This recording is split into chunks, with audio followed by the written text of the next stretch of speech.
Hello friends, Operator Starsky reporting from Kyiv, Ukraine. Today is day 568 of the Russia's invasion of our country. Tonight the Russian terrorists launched another swarm of Iranian strike drones targeting primarily south and east of Ukraine. 17 out of 22 drones were intercepted by the air defense. We have reports from Pervomaisk town in the Dnipro Oblast where 3 drones were shot down. The falling debris damaged several residential houses. In Odessa, the Russian terrorists were hitting grain storages again. Why do the Russian supremacists use combat weapons to destroy grain facilities in Ukraine? Because this is what the terrorists do. Nowadays, Russia is the only force in the world deliberately fighting against civilian infrastructure, food production and grain storages, let alone civilian population.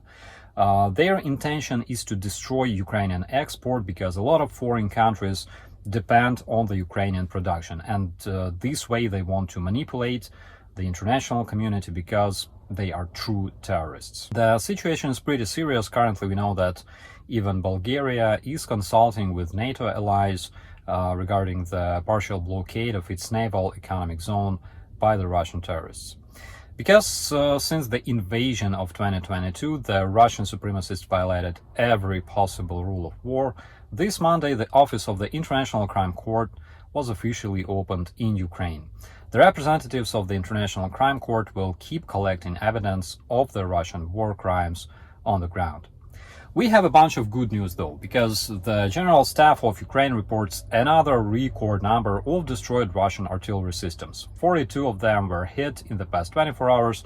Additionally, 3 MLRS and 15 Russian tanks were obliterated by the Ukrainian defenders.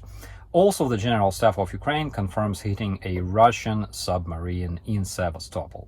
Apparently, a damaged Russian naval troop carrier Minsk and submarine Rostov-on-Don were undergoing maintenance in the dock of Sevastopol, and because Murphy's Law always works, especially for the Russians, the vessels were hit when they were most vulnerable.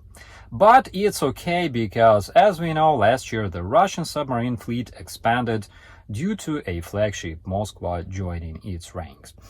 Also, multiple Russian military objects and a military base were hit around Yevpatoria, Crimea. A lot of Russian ambulances were spotted moving around after the strike, obviously carrying orcs to hospitals and morgues. More fragments of the Russian strike drones were found in Romania, and the Foreign Ministry of Romania again called Russians to stop violating its airspace and condemned daily attacks on the civilian infrastructure and population in Ukraine. Meanwhile, in Russia, Vladimir Putin, also known as Huilo, met his biggest ally, Kim Jong-un of the North Korea. 2 peaceful and democratic leaders traditionally spend time drinking. It was reported that Kim raised his glass for the success of the Russian troops, which means murdering more Ukrainian people. I bet this dude barely knows where Ukraine is located on the map, but he's happy to celebrate the murder of people he knows nothing about. 13 more Ukrainian children were successfully returned back to Ukraine from the terrible Russian captivity by the organization Save Ukraine.